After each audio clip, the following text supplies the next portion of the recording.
그 말 많고 탈 많던 올림픽이 드디어 끝이 나게 되는데요. 올림픽 기간 동안에 여러 경기들이 있었고 또 여러 소식들이 있었습니다만 아마도 우리나라에서는 단연 최고의 이슈는 배구가 아니었는가 그렇게 생각을 합니다. 배구 경기는 처음 염려하는 바가 참 많았습니다만 참 감사하게도 온 국민들에게 찡한 감동을 주기도 했고 또 여러 선수들이 땀을 흘려 하나로서 끝까지 악착같이 한 경기 한 경기 치러 나갈 때 우리도 저런 모습으로 살아야겠구나 하는 도전까지 주는 그런 영향력이 큰 경기가 배구였다 이런 생각을 가지게 됩니다. 그 배구 선수 가운데 세계적인 클래스의 김연경 선수가 있지요. 그 김연경 선수가 SNS에서 올렸던 글 하나가 이 시합 경기 중에 유명하게 되었습니다. 그 김연경 선수의 글이 무엇이었냐면 교회는 성경, 불교는 불경, 배구는 김연경 이렇게 자기 스스로를 자기가 칭찬하는 그런 글을 썼더랬습니다. 아마 다른 선수들이 이런 비슷한 글을 썼더라면 욕을 바가지로 들었을 것입니다. 그런데 이 글을 대하면서 그리고 올림픽에서 배구 경기를 보면서 맞네, 많은 사람들이 그래, 김연경 선수가 다 하고 있지, 역시 배구는 김연경 선수야, 이런 동의와 긍정과 응원을 보냈던 그런 글이 있습니다. 제가 오늘 예배 드리기 전에 인터넷으로 봤더니 경기는 져서 4등에 머물렀습니다. 그렇게도 원했던 메달은 따지 못했습니다. 하지만 김연경 선수가 남겼던 이 말을 우리는 다시 한번 생각하고자 합니다. 김연경 선수는 교회는 성경이라고 말했지만 아마도 이 말의 정확한 워딩은 기독교는 성경이라는 뜻일 것입니다. 저는 바로 이 사실로 우리가 함께 생각을 하고자 하는 것입니다. 기독교가 무엇인가? 기독교에 대해서 여러 경험들이 있겠고 여러 사람들의 평가가 있겠습니다만 기독교는 성경을 통해서만 확인할 수 있는 종교입니다. 아니, 다르게 말씀드리면 기독교는 성경에 근거합니다. 아무리 유명한 사람이, 아무리 대단한 사람이 내가 기독교를 경험하고 나니 이렇더라 저렇더라 이야기하는 것, 그것이 대단하게 느껴질는지 몰라도 아무 소용이 없습니다. 왜냐하면 기독교는 성경에 근거해서 기독교가 무엇인지를 설명하고 있기 때문입니다. 이 말씀을 곰곰이 씹어보면 신자라면 누구나가 당연히 알아야 하고 신자라면 누구나가 당연히 가까이 해야 되는 것이 무엇인가, 그게 성경이구나 하는 사실을 깨닫게 되는 것이지요. 8월 한 달 동안 우리는 주의 말씀에 대해 살펴보려고 합니다. 그리고 김연경 선수가 이야기한 것처럼 기독교는 성경이다 라고 하는 이 분명한 사실을 함께 나누고자 하는 것이지요. 여기에서부터 우리의 고민이 시작됩니다. 마땅히 모든 신자는 성경에 대해 박식해야 합니다. 왜냐하면 기독교가 성경에 근거했기 때문에. 그러니 다른 건 몰라도 교회를 다니면 당연히 알아야 되는 것이 성경이고, 신자로서 오랫동안 신앙생활을 했다면 제가 다른 건 몰라도 교회에서 성경은 꾸준하게 배웠습니다. 성경은 누구와 이야기를 해도 좀 자신이 있습니다, 이렇게 말해야 된다는 것이지요. 그런데 현실은 사실 정반대입니다. 우리가 현실 속에서 만나는 신자들이 성경에 대해서 가지고 있는 가장 대표적인 인식은 성경은 어렵다 이렇게 말한다는 것이지요. 성경이 어렵다라고 이야기하는 교인을 한두 명 만난 것이 아닙니다. 목사님, 성경이 참 어렵습니다. 성경을 공부하려고 해도 이해가 잘 안 됩니다. 이렇게 말씀하는 분을 저는 지속적으로 만나게 됩니다. 이분이 이렇게 얘기하는가 하면 또 다른 분이 그렇게 얘기합니다. 교회를 처음 오신 분들이 그렇게 말씀하시는가 하면 교회를 수십 년 다녔다는 분들도 성경이 어렵다 이렇게 말씀하는 것이지요. 여기서 혼란이 옵니다. 왜 혼란이 오느냐면 이미 말씀드린 대로 기독교는 성경에 근거했습니다.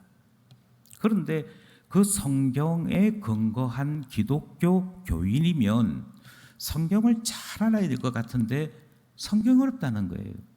성경 공부하자 그러면 도망가는 사람들이 많지. 제가 시간을 내어서라도 아니 돈을 들여서라도 성경 꼭 배우고 싶습니다. 이러는 사람들을 제가 잘 만나보지 못했습니다. 이게 현실인데 오늘 본문의 성경은 전혀 뜻밖의 이야기가 등장을 하는 것이지요. 오늘 본문인 시편 119편은 다윗의 시편입니다.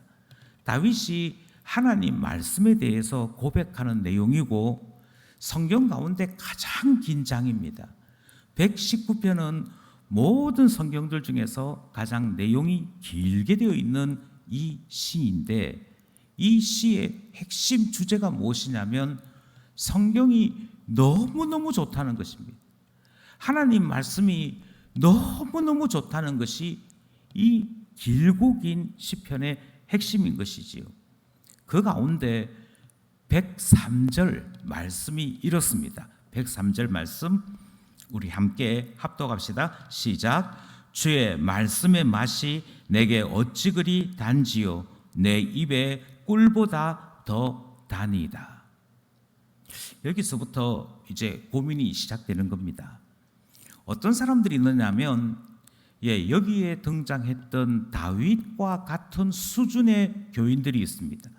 그 다윗과 같은 수준의 교인들은 자꾸 뭐라고 얘기하느냐면 성경 말씀이 너무 좋습니다. 성경 말씀 읽을 때 제 영혼에 시원함을 느낍니다. 이렇게 이야기하는 것이죠. 아니 반면에 대부분의 사람들은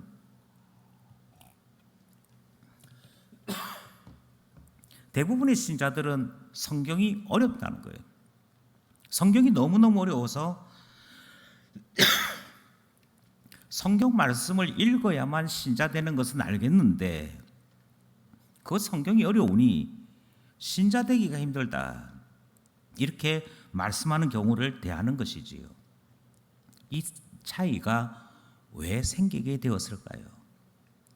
아마도 많은 사람들이 성경을 모르니까 기독교의 깊은 맛을 모르는 것이고 성경을 잘 모르니까 성경이 얼마나 좋은지를 미처 다 경험하지 못하는 것 아닌가 그렇게 생각하는 것입니다. 특별히 다윗처럼 주의 말씀이 내게 어찌 그리 단지요 내 입에 있는 꿀보다도 하나님 말씀이 더 답니다. 이렇게 얘기하는 사람들은 하나님 말씀 어렵다는 사람을 대할 때 당신이 성경을 열심히 안 읽어서 그래. 당신이 하나님 말씀을 제대로 배우려고 안 해서 그래 라고 정죄하기가 쉽다 하는 것입니다. 그러다 보니 성경 말씀이 어렵다는 이야기조차도 어떤 경우에는 교회에서 잘 하지를 못합니다. 큐티 하셔야지요.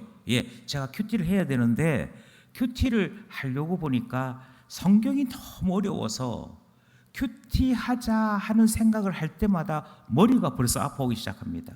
이 어려운 거 어떻게 이해하고 어떻게 공부해야 되나.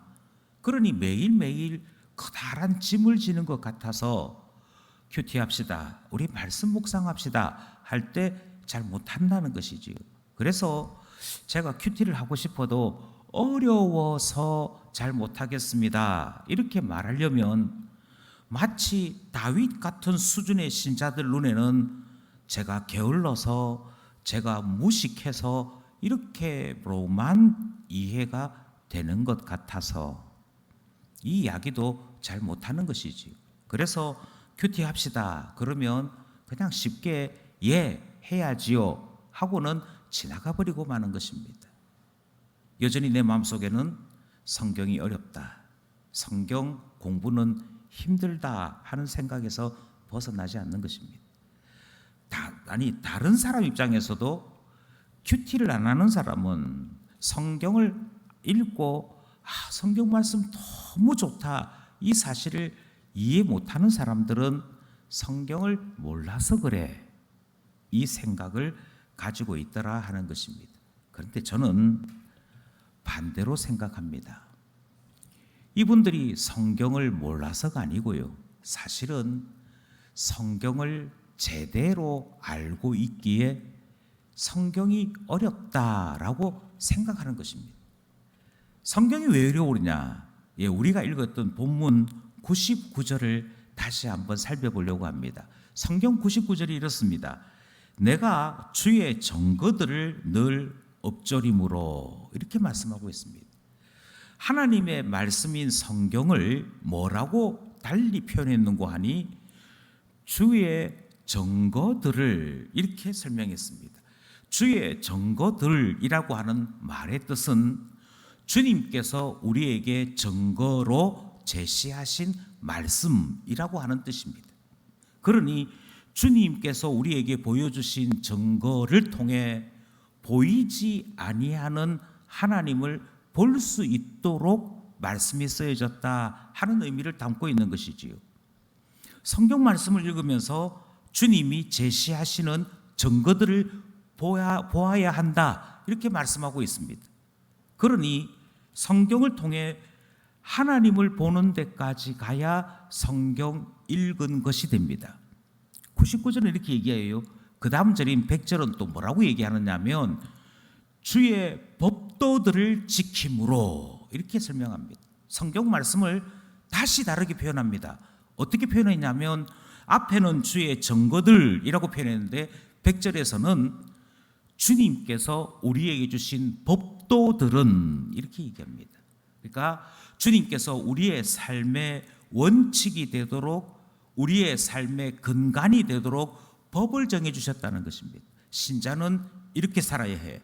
신자는 이것 조심해야 돼. 신자는 이거는 지켜야 돼 라고 하는 하나님께서 우리에게 주신 법도 법률이 하나님의 말씀이다 라고 소개하고 있는 것입니다. 그러니 하나님 말씀 앞에 서게 될 때에는 해야 될 것과 해서는 안 되는 것들에 대한 주의, 교훈을 받게 되어 있는 것이지요. 또 성경이 뭐라고 얘기하는 거 아니? 우리가 읽었던 본문 가운데 102절 말씀이 이렇습니다. 주께서 나를 가르치셨으므로 내가 주의 규례들을 떠나서 내가 주의 규례들에서 떠나지 아니했다 이렇게 말씀하는 것이지요. 규례라고 하는 말은 법도와 비슷합니다. 조금 의미가 더 다른 것이 있다고 한다면 규례는 보다 더 세밀합니다. 법이 이와 같은 것을 지향한다, 이와 같은 것을 원한다. 그래서 크게 하나님 앞에 거룩하게 살아라, 하나님 앞에 가증한 일들은 하지 말아라, 이렇게 큰 덩어리를 이야기하는 것이 법도라고 얘기한다면 규례는 규칙과 같아서 그것에 대하여 세밀하게 규정을 두는 것입니다. 너가 너의 입에서 하나님에 대하여 원망하는 말 하지 말아라. 너가 이웃에 대하여 돈을 빌려줄 때 빌려준다 하지 말고 줘라. 이자 받을 생각 하지 말아라. 어떤 경우에도 그 사람의 겉옷을 저당 잡혀서는 안 된다. 이런 이야기들이 다 규칙, 규례에 해당되는 말씀인 것이지. 따라서 주님의 말씀을 대할 때에 우리가 주의 말씀 가운데 주님의 말씀을 제대로 읽었다 한다면 우리는 성경 말씀이 주님을 나타내는 주의 증거이고 우리의 삶에 대하여 말씀하시는 법도요 규칙인 것을 발견하게 되는 것입니다. 사실은 그래서 어렵습니다. 성경을 몰라서 어려운 것이 아니고요. 성경을 대하면 대할수록 주님께서 우리에게 주신 말씀의 의도가 너무 분명하게 드러나기 때문에 어려운 것입니다. 예컨대 성경이 하나님에 대하여 증거들을 말씀하십니다. 하나님 앞에 우리가 주님 살아계신 증거들을 이렇게 대하였다. 하나님 앞에 주님의 놀라운 살아계신 증거들을 이렇게 신자들이 경험했다. 그러므로 하나님은 이런 분이다, 하나님은 이걸 원하신다 라고 하는 사실에 대해 우리는 매우 선명하게 깨닫게 됩니다. 하나님은 거룩하신 분입니다. 그래서 우리의 삶 속에 죄가 있는 것을 원치 아니하십니다. 여기에 어려울 것이 전혀 없습니다. 하나님께서 우리에게 원하시는 삶은 십계명을 통해서 이미 우리에게 가르쳐 주셨습니다. 신자의 삶의 법도, 신자의 삶의 규칙이 무엇인지 알려주셨습니다. 그것은 크게 이야기하면 하나님 사랑이고 이웃 사랑입니다. 어려울 게 없습니다. 어려울 게 없는데 이것이 어렵다라고 생각되는 것은 주님께서 성경 말씀을 통하여 하나님 자신을 우리에게 나타내시고 성경 말씀을 통하여 너 이렇게 살아야 돼, 이렇게 해서는 안 돼, 이와 같은 삶이 하나님 앞에 신자로서 합당한 삶이야 라고 말씀하시는 그 세세한 하나하나에 우리의 마음이 동감되지 않기 때문에 어려운 것입니다. 주님 알겠습니다. 그런데 11조를 드리라고요. 주님 알겠습니다. 그런데 고아와 가부를 돌보라고요. 주님 알겠습니다. 그런데 우리의 소유 가운데 7분의 1은 가난한 자들을 위하여 할애하라고요. 우리가 경영하고 있는 것에 한 해는 쉬어서 그 땅이 쉼을 얻도록 해라고요. 우리 집에 와 있는 나그네, 우리 집에 기거하는 종들을 주님께서 선히 대접하라고요. 뜻이 어려운 것이 아닙니다. 성경 말씀이 가지고 있는 우리를 향한 교훈이 어려운 것이 아닙니다. 그것은 너무도 쉽습니다. 그 너무도 분명합니다. 분명해서 어려운 것입니다. 하나님은 이렇게 말씀하시는데, 하나님은 이것이라고 이야기하시는데 이것을 내가 받아들이려고 하니 어렵게 되는 것이지요. 여기서 중요한 것은 성경이 법도라고 이름 붙여졌다는 것입니다. 성경이 규례라고 이름이 붙여졌다는 것이지요. 그래서 어렵다니까요. 제가 다른 이야기 하나를 드리려고 합니다. 그것은 부부에 대한 이야기입니다. 남자와 여자가 서로 사랑을 했습니다. 그리고 서로 장례를 약속했습니다. 하나님 앞에서 언약을 하게 되지요. 그것이 결혼식입니다. 하나님, 이제 저희 두 사람이 주님 안에서 한 부부가 되려고 합니다. 그래서 주님 앞에 언약을 맺고 부부가 되었습니다. 그때까지만 해도 이 두 사람은 연애할 때의 남자와 연애할 때의 여자를 알고 있습니다. 그런데 이 연애할 때 서로 사랑하는 연인이었던 이 두 사람이 결혼 생활만 하게 되면 그 뜨거웠던 사랑이 순식간에 사라지기 시작합니다. 오죽했으면 딱 3년 간다 이런 말이 있지 않습니까? 허니문 기간은 3년이야. 3년 지나고 나면 그만 지금까지 가졌던 그 불같은 사랑이 어느샌가 사라져. 그리고는 그 3년 안에 아이가 생기면 아내인 사람은 그 뜨거운 사랑을 자녀에게 쏟아붓기 시작하고, 또 뜨거웠던 사랑을 가졌던 남편은 회사 일에 사업에 그 힘을 쏟기 시작하면서 이 두 사람이 정말 사랑하기는 사랑했나 하는 오해 아닌 오해를 가지게 된다는 것입니다. 아니 도대체 무엇이 뜨거웠던 두 사람을 이렇게 차갑게 만들었냐? 그것은 부부가 되고 난 다음에 두 사람이 함께 생활하면서 맺는 바로 생활의 규칙, 가정의 법칙 때문에 사랑이 식기 시작합니다. 여보, 자기 양말은 자기가 빨도록 합시다. 양말을 아무 때나 던져 놓으면 안 되지요. 우리 가정 살림은 반반씩 나누도록 합시다. 나도 직장생활하고 당신도 직장생활하는데 왜 나만 가사를 맡아야 되느냐? 몸은 내가 더 약한데. 그러니 우리 서로 나눕시다. 음식물 쓰레기는 당신이 맡으세요. 우리 생활비도 반씩 나눕시다. 당신 수입의 반을 우리 공동 생활에 사용하도록 하고, 자녀가 출산이 되어져서 자녀가 태어나면 자녀에 대한 양육비도 우리 반반씩 부담하도록 합시다. 아니, 내가 더 많은 돈을 부담하는데 왜 그렇게 해야 되지? 이러는 사이에, 부부 사이에 어떻게 한 집에서 같이 부대껴 살 것인가를 결정하는 가정의 법칙, 가정의 규칙을 전하는 동안에 그만 이 두 사람은 그 법칙 아래에서 상대방을 이해하지 못하기 시작합니다. 이해가 안 돼. 아내는 남편을 하늘같이 받들어야지 어떻게 저렇게 말할 수 있어? 아니, 이해가 안 돼. 내가 더 약한데 어떻게 내게 대하여 이것저것 요구할 수가 있어? 그러면서 연애할 때 내가 알던 그 사람이 아니구나. 현실에서 같이 살아보니 저 사람은 이런 사람이고 이 사람은 이런 사람이구나 하는 것들이 깨달아지기 시작하는 것입니다.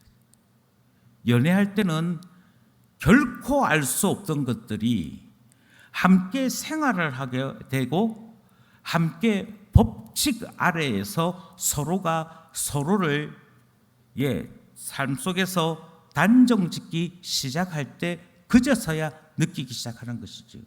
야, 이 사람은 깨끗한 거 좋아하는구나. 아니, 이 사람은 다른 사람들과 같이 있는 것을 좋아하는구나.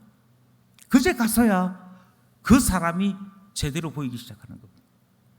그때 가서야 그 사람이 이 사람이 이런 사람이었구나 하고 깨닫게 되는 것이지요. 그것이 무엇이냐면 법칙이고 규칙입니다. 그러니 하나님에 대해서도 마찬가지입니다. 하나님에 대하여 우리는 우리가 생각하는 하나님을 스스로 그려내기 시작합니다. 하나님은 나를 무조건 사랑하시는 분, 하나님은 나에 대해서는 한없는 자비를 베푸시는 분, 하나님은 내가 원하는 소원은 무엇이든지 촌각을 다투어서 응답해 주시는 분. 그래서 내가 무려 1분씩이나 기도했으면 하나님은 100년에 걸쳐서 응답을 베풀어 주실 분으로 나는 생각하고 사는 것이지요. 그런데 주의 말씀을 읽어보십시오. 주의 말씀을 대하여 보십시오. 그리고 그 속에서 주님의 증거를 만나보시고 그 속에서 주의 법도와 규례를 만나보시게 되면 하나님이 참 편한 분인 줄 알았는데 하나님이 은근히 원하시는 게 많네. 하나님께서 은근히 우리에게 하지 말라는 것이 참 많네. 그것을 깨닫게 되는 것이고요. 그러고 난 다음에서 조금씩 하나님에 대해 제대로 알아가는 일이 생기는 것입니다. 그리고는 갈등하기 시작하는 것이죠. 지금까지 하나님 없이 살아왔던 나의 삶 속에 성경을 읽으면서 하나님을 알기 시작하니 이것도 하지 말아라, 저것도 하지 말아라, 이렇게 살아라, 저렇게 살아라 하는 그게 어려운 겁니다. 그게 어려워서 주의 말씀 앞에 더 다가서지 못하게 되는 것이지, 주의 말씀 앞에 더 선명하게 서지 못하게 되는 것입니다. 그러면서 하는 얘기가 성경이 어렵습니다, 하나님이 어렵습니다, 신앙이 어렵습니다, 이렇게 얘기하게 되는 것입니다. 교회 생활로 말씀을 드릴까요? 교회 생활로 말씀을 드려도 이것은 똑같이 적용됩니다. 많은 분들이 교회를 올 때 교회는 다 똑같다고 생각하고 옵니다. 내가 이 동네에 있는 이 교회를 다니나 저 동네에 있는 저 교회를 다니나 내가 아무 교회를 다니는들 아무 상관이 없다고 생각합니다. 그 말은 나는 이 교회 교인도 아니요 저 교회 교인도 아닌 것인데 그것에 대해서는 생각지 않는 것입니다. 나는 신자고 신자니까 아무 교회나 다닐 수 있지라고 하는 이 생각만을 가지고 있는 것이지. 그런데 정작 어떠한 교회에 속하여 그 교회 교인 되려면 그 교회가 가지고 있는 질서를 따라야 합니다. 그 교회가 가지고 있는 양육의 체계를 따라야 합니다. 예컨대 저희 교회에 오셔서 저희 교회 교인이 되시려면 먼저 신앙에 대해 당회로부터 감찰을 받아야 됩니다. 그래서 성찬 감찰을 받고 세례를 받을 때는 세례에 대하여 문답을 하면서 감찰을 받고 학습할 때도 그렇고 새가족 할 때도 그렇고 우리는 처음 올 때부터 장로님들을 통해 당신은 어떤 사람입니까? 우리 교회는 이것을 지향하는 교회인데 동의하십니까? 당신이 이 신앙생활을 하는 가운데 이걸 배우셔야 되는데 따라오시겠습니까? 그것이 주어지는 것이지. 그리고 이 교회는 체계가 있구나. 이 교회는 질서가 있구나. 이 교회는 시스템이 있구나. 그래서 이 교회에서 내가 훈련을 잘 받으면 성경도 알고 신앙도 잘하겠구나 하는 사람들은 빨리 적응하게 되는 것입니다. 그런데 저는 이런 교회 생활을 해본 적이 없어요. 제가 왜 목장에 가입을 해야 됩니까? 목장에 가서 왜 제 이야기를 해야 됩니까? 하는 분들은 목장 생활을 강조하는 저희 교회에 대해 어렵다라고 생각하는 겁니다. 아니, 비대면일지라도 매일매일 영상을 통해서 큐티를 하고 큐티 나눔을 해야 한다. 이것이 저희 교회가 가지고 있는 시스템입니다. 그런데 다른 교회들은 안 하는데 왜 이 교회는 이렇게 합니까? 죄송한 얘기지만 우리 교회가 어떤 교회인지를 제대로 알려면 교회가 가지고 있는 법도, 교회가 가지고 있는 규칙, 규례를 접하면서 깨닫게 되는 것이죠. 이 교회는 이것을 강조하는구나. 이 교회는 이것을 중요하게 여기는구나. 이 교회의 특징은 이것이구나. 그게 언제 파악되느냐? 다시 말씀드립니다. 알기 시작하면서요. 깨닫기 시작하면서요. 하나님 앞에서 우리가 가지고 있는 놀라운 발견도 이와 같습니다. 부부가 부부로서 서로 자세히 알아가는 것도 규칙 때문에 압니다. 교회의 사항에 대해서 저는 기쁨교회를 너무너무 사랑합니다. 기쁨교회에 제가 속해 있으면서 기쁨교회의 진짜 가장 깊은 곳을 제가 만나보았습니다. 기쁨교회의 가장 중요한 핵심 가치들을 제가 경험하게 되었습니다.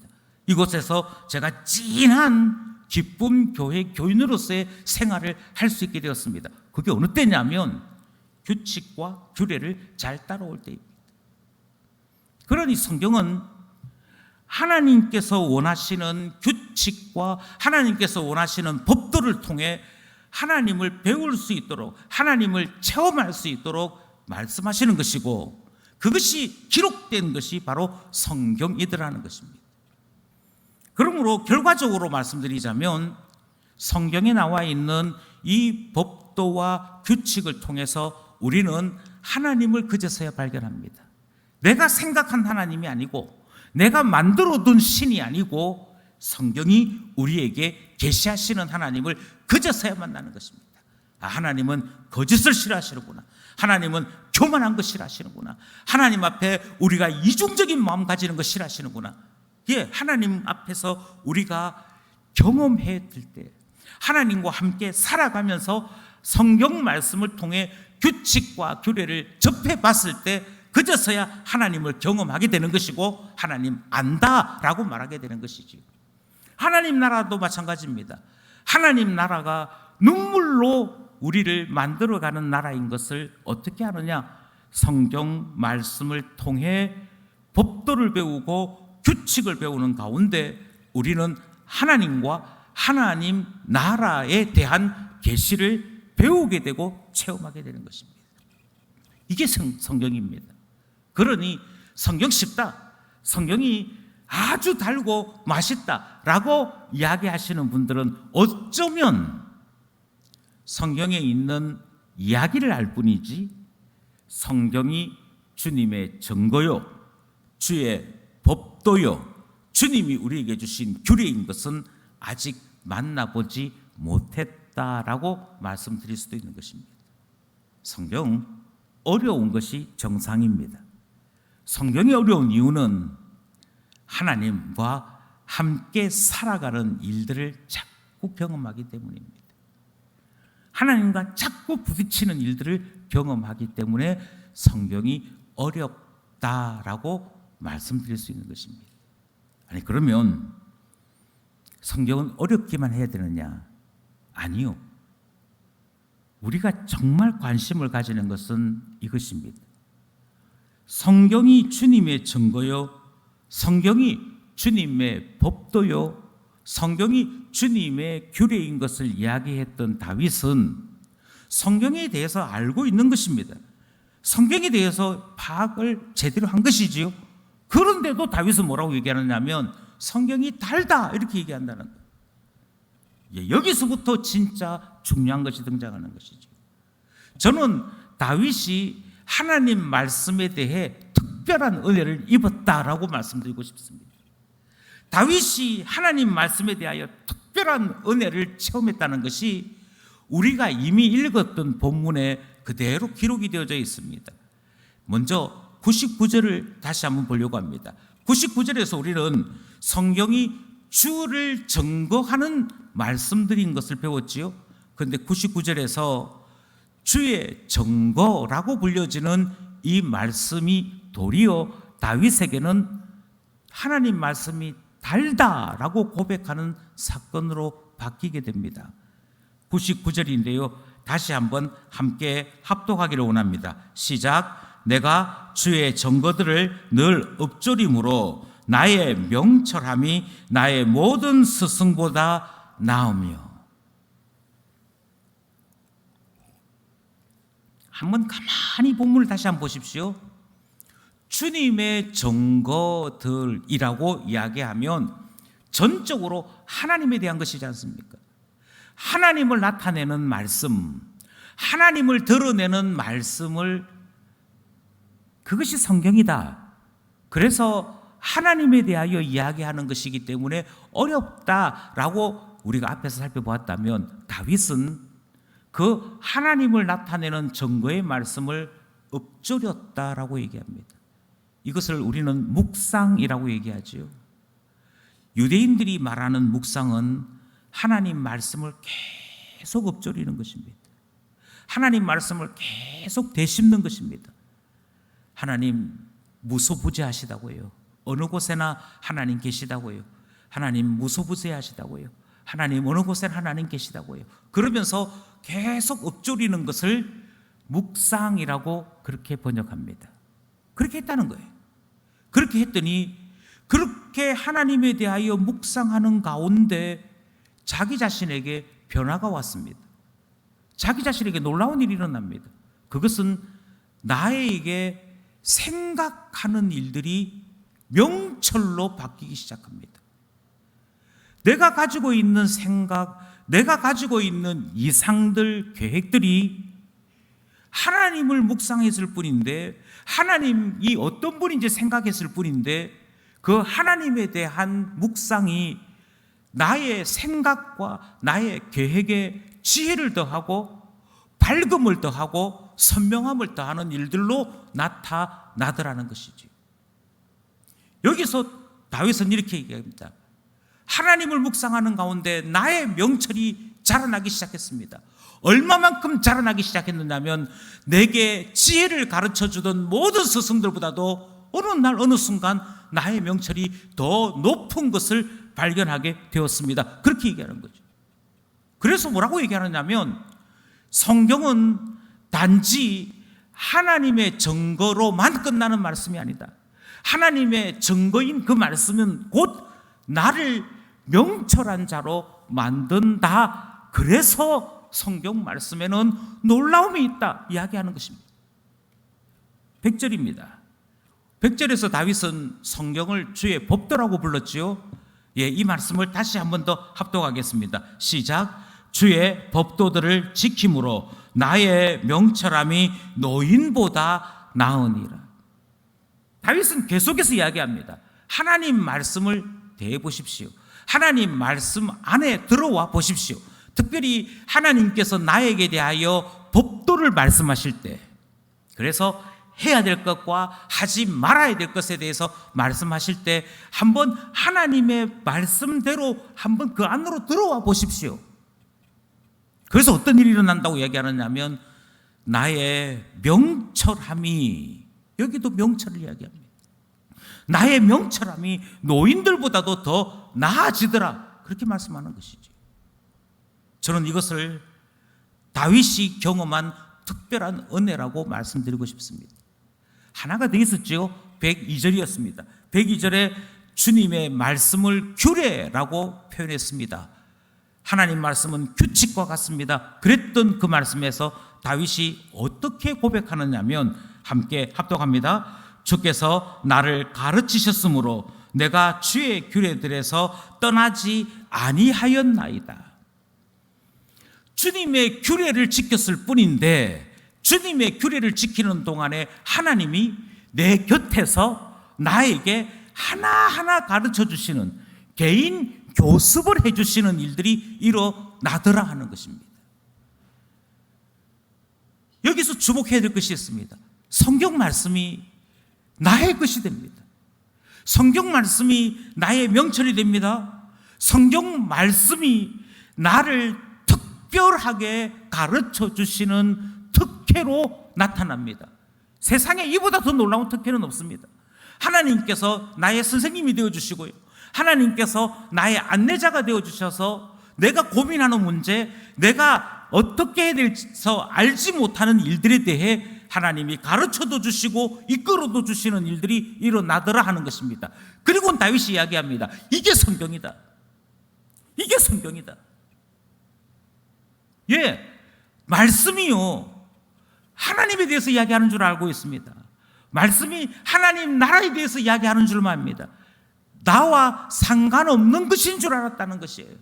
오히려 나에게는 늘 귀찮게 만들고 나를 못살게 구는 법칙이요, 법도요, 그것에 대하여 우리의 삶은 늘 움츠러들 수밖에 없는 그런 정죄덩어리로만 알았다는 것입니다. 그런데 다윗은 하나님 말씀을 경험하고 난 다음에 뭐라고 계속 이야기하느냐면, 아니야, 하나님의 말씀은 하나님에 대한 것이고 하나님 나라에 대한 것인데, 그것이 정말 깨달아질 때, 정말 그것이 정말 체험되어지고 나면 도리어 나를 위한 말씀이 내게로 와서 나의 명철이 되어지고, 말씀이 내게로 와서 나의 삶을 바꿔 놓는 힘이 되어진다고요. 나의 삶이 뒤집혀지는, 그래서 하나하나 하나님께로부터 묻고 지도를 받고 하나님 앞에 인도를 받는 특별함이 되어진다고 얘기하는 것입니다. 이것이 중요합니다. 왜 성경이 어렵다라고 말씀드리느냐면, 이 은혜까지 못 들어오는 거예요. 대부분의 사람들은 성경을 읽습니다. 성경을 읽고 난 다음에 아, 하나님이 이런 분이시구나 하고 주의 증거들을 확인합니다. 하나님 이런 분이시네. 하나님 세상 만드셨고, 하나님께서 아브라함에게 찾아오셨고, 하나님께서 그 아들을 받으셨고, 하나님 이런 분이시네. 그 증거들을 받아들이는 일을 하는 것이지요. 많은 사람들은 성경을 읽습니다. 성경을 읽고는 법칙과 규례를 발견하고 그 안에 살아가는 삶을 삽니다. 하나님은 안식일을 지키기를 원하십니다. 그거 발견하는 것이죠. 하나님은 거짓말하는 자에게, 다른 사람의 소를 죽였던 사람들에게 이렇게 배상하고 이런 벌을 받으라고 말씀하십니다. 그거 알기 시작하는 것이죠. 그런데 진짜 고민은 무엇이냐면 거기까지만 한다는 것입니다. 다르게 말씀드리면 특별한 은혜에 이르지를 못하는 것입니다. 특별한 은혜에 이르지를 못하고 보니 성경은 언제나 하나님에 대한 것이고 하나님 나라에 대한 것이며, 저 멀리 있는 것에 대한, 나와 아무 상관이 없는, 나의 삶에 어떤 것도 영향을 끼치지 않는 저 타자에 대한 이야기로만 끝이 나고 말더라는 거예요. 그러면 어렵습니다. 그러면 성경을 묵상할 이유를 찾지 못하게 되는 것입니다. 그런데 다윗은 그렇게 말하지 않습니다. 하나님 말씀이 얼마나 단지요, 하나님 말씀이 얼마나 좋은지요, 왜 그런 줄 아십니까? 그 하나님 말씀은 나를 향한 말씀이기 때문입니다. 나를 이끄시는 말씀이기 때문에 그렇습니다.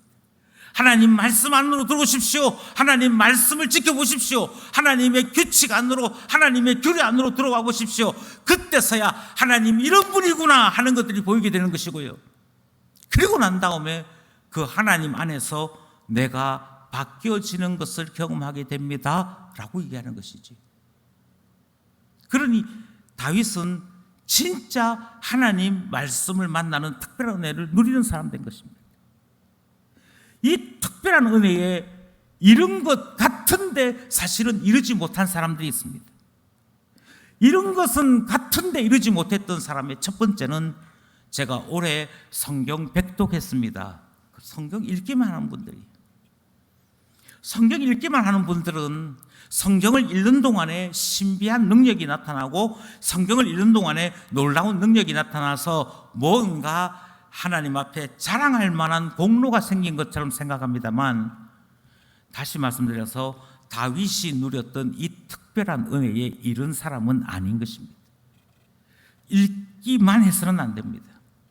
그러면 성경을 연구하면 되겠네요. 그래서 성경을 깊이 공부하는 분들이 있습니다. 기납적 성경 공부, 파노라마식 성경 공부, 성경 신학적인 연구, 그러면서 하나님은 어떤 분이고 하나님 나라는 어떻게 계시되었고 이것을 깊이 파시는 분들이 있습니다.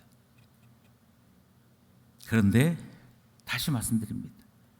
지금 다윗이 이야기하는 하나님 말씀이 어찌 그리 단지오는 모르는 사람들입니다. 성경을 연구한다고 지금 이 은혜에 이른 것은 아닙니다. 성경을 종합적으로 공부하는 교리 전문가들이 있습니다. 그러나 다시 말씀드립니다. 그가 교리에 대하여 박사라 할지라도 성경을 아는 것은 아닙니다. 신학자 마찬가지죠. 저는 신앙은 없으면서 신학자인, 그래서 신학교에서 교수로 계시는 분들을 몇 사람 알고 있습니다. 대놓고 이야기해요. 저는 하나님 안 믿습니다. 이 이야기를 하는 사람도 있습니다. 그런데 성경에 대해서는 누구보다도 자기가 잘 안 돼요. 이분들은 지금 다윗이 누린 특별한 은혜를 누리지 못한 것입니다. 그에게 어떤 학위가 있든 그에게 어떤 연구 성과가 있든 그는 아직도 하나님 말씀의 특별한 은혜를 누린 것은 아닙니다. 그럼 우리는 질문해야 합니다. 하나님 말씀을 읽는다고 얘기할 때, 하나님 말씀을 참으로 경험했다라고 얘기할 때 그것의 핵심은 무엇이냐? 그것은 주님이 내게 말씀하는 것을 체험하는 것입니다. 하나님을 알게 되었습니다. 하나님의 나라를 알게 되었습니다. 하나님의 계획을 알게 되었습니다. 그것으로 끝나는 것이 아니고요. 그리고 그 놀라운 계획 가운데 하나님은 나를 아시고 나를 부르시고 내게 임하시는 하나님을 발견하게 되는 것. 그 하나님 말씀 때문에 내가 하나님의 자녀로서 이 세상에서 무엇을 해야 될 것인지를 알게 되는 것이고, 하나님의 자녀된 내가 이 세상 속에서 어떻게 살아야 될 것인지를 깨닫게 되는 것. 다윗의 표현대로 하자면 하나님 말씀을 읽는 가운데 내가 명철함을 얻게 되었다. 그리고 이 명철함을 따라 살아갔더니 기적이 나타나더라. 하나님의 놀라운 섭리가 나타나더라. 하나님이 나를 사랑하시는 것이 나의 인생 가운데 나타나더라 하는 이야기가 진짜 성경을 읽은 사람들의 감정이 되는 것이죠. 저는 이것이 바로 묵상이요. 저는 이것이 바로 우리가 말씀을 나의 것으로 먹었다 하는 일이라고 말씀드리는 것입니다. 이것이 매일매일 우리 말씀 묵상합시다. 우리 매일매일 하나님 앞에 말씀과 기도의 시간을 가집시다 라고 이야기하는 것입니다. 성경은 하나님에 대해서 말씀하십니다. 성경은 하나님 나라에 대하여 말씀하십니다. 그런데 하나님과 하나님 나라에 대한 계시의 말씀은 곧 내게 와서 나를 명철하게 바꾸는 말씀이 되는 것이고 나의 삶을 이끌고 나가는 말씀이 되는 것입니다. 그거 경험해야 됩니다. 그걸 경험해야만 하나님 말씀이 진짜 좋습니다. 하나님 말씀이 너무너무 좋습니다. 하나님의 말씀을 대하여 하나님 말씀 앞에 서게 될 때 하나님이 내게 주시는 특별한 은혜를 무엇으로도 표현할 수 없습니다. 고백하게 되는 것이지요. 저는 8월 말씀에 대하여 우리가 다시 한번 주님의 교훈을 묵상하게 될 때 기쁜 가족 누구나가 하나님과 하루의 시작을 말씀과 기도로 시작하면서 하나님이 나를 명철하게 하셨습니다. 하나님이 나를 오늘도 특별한 길로 이끌어 주셨습니다를 간증할 수 있는 우리 되기 소원하는 것입니다. 그 기적이 나타나기를 원하는 것이죠. 많은 사람들은 아마 이렇게 얘기할 것입니다. 아니 목사님, 하나님께서 하나님 말씀을 통해 나를 명철하게 하시고 나의 삶을 특별하게 하신다라고 조금 전에 말씀하셨는데 진짜 그런 일이 일어나기는 일어납니까? 그러면 하나님 말씀 묵상하는 가운데 인생이 바뀐 사람 한번 예를 들어 주십시오. 이렇게 이야기하는 사람이 있을 것 같습니다. 예, 분명히 있을 것입니다. 저는 그와 같은 질문을 가진 분들에게 이렇게 말씀드리고 싶습니다. 많은 사람들이 예수를 믿게 되는 것은요, 많은 사람들이 예수님을 나의 주, 나의 하나님이라고 고백하게 된 것은요, 성경을 깊이 연구해서가 아닙니다.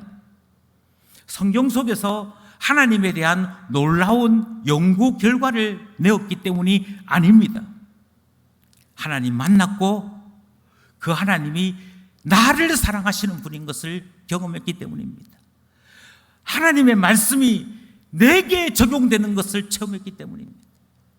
그래서 지금까지 예수를 믿노라라고 말한 모든 사람들이 하나님 말씀을 대하는 동안에 하나님 만났고 하나님을 만나고 보니 나를 사랑하시는 하나님, 나를 살리시고자 독생자 주신 하나님을 만나게 된 것 아닙니까?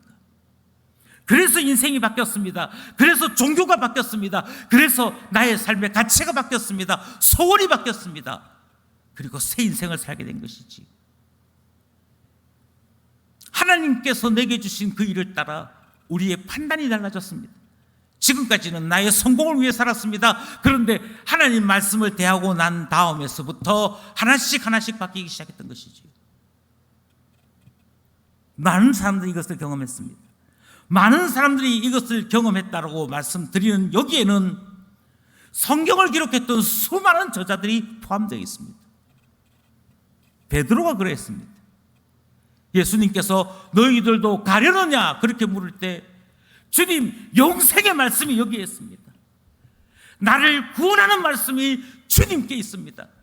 제가 어디를 가겠습니까? 그래서 말씀 때문에 베드로는 주님을 떠나지 않습니다. 말씀 때문에. 바울이 있습니다.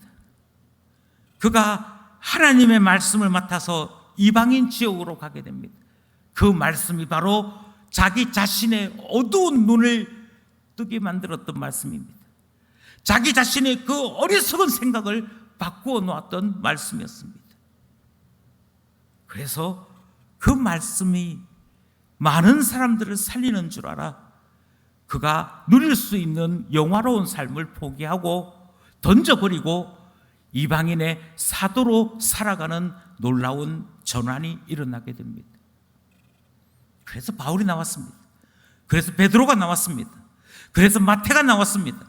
수많은 성경의 위대한 주의 종들이 나타나기 시작했습니다. 말씀이 내게로 와서 나의 명철이 되었고 말씀이 내게로 와서 나의 삶의 길이 되었습니다. 내 인생의 방향이 되었습니다. 그것이 말씀입니다. 그러고 말미암아 말씀을 참으로 만나게 되는 것이지요. 부족하지만 저에게도 이 일이 일어났습니다. 하나님의 말씀을 대하는 가운데 하나님의 말씀이 내 자신에게 방향이 되고 이끄심이 되었습니다. 그래서 목사가 되었고요. 그래서 기쁨 교회로 올 수가 있었습니다. 하나님께서 계속하여 말씀하시는 거기에 따라 하나님, 제가 주의 뜻에 따라 이제 일어서겠습니다 하게 되는 것이었고요. 그 결과 제가 주님의 교회의 목사가 되어 말씀을 전하는 일을 하게 된 것이지요. 그렇다면 여러분, 이 일이 제게 일어났다면, 이 일이 저에게도 나타났다고 한다면 그 다음은 누구이겠습니까? 이제 이 말씀이 진짜 그렇구나, 하나님 말씀이 우리에게 주의 정거요 법도요 규례와 같아서 처음 이 말씀을 대할 때에는 이전에 내 육신의 삶을 잘라내고 이전에 나의 정욕의 생각들을 끊어내야 되는 것 때문에 불편하고 어렵고 힘들지 모르지만 마침내 그 말씀 안으로 들어왔더니 내가 명철하게 되어지고 하나님이 나의 곁에 서서 나의 삶을 하나하나 지도하시더라, 나의 삶을 하나하나 이끌고 가시더라는 것을 경험하여 하나님의 말씀은 내 입에 있는 꿀보다도 더 답니다를 고백하고 간증할 다음 사람은 누구이겠습니까? 저는 기쁜 가족 한 사람 한 사람들이라고 생각합니다. 그 삶이 멀리 있지 않습니다. 매일 하나님 말씀 앞으로 다가오십시오.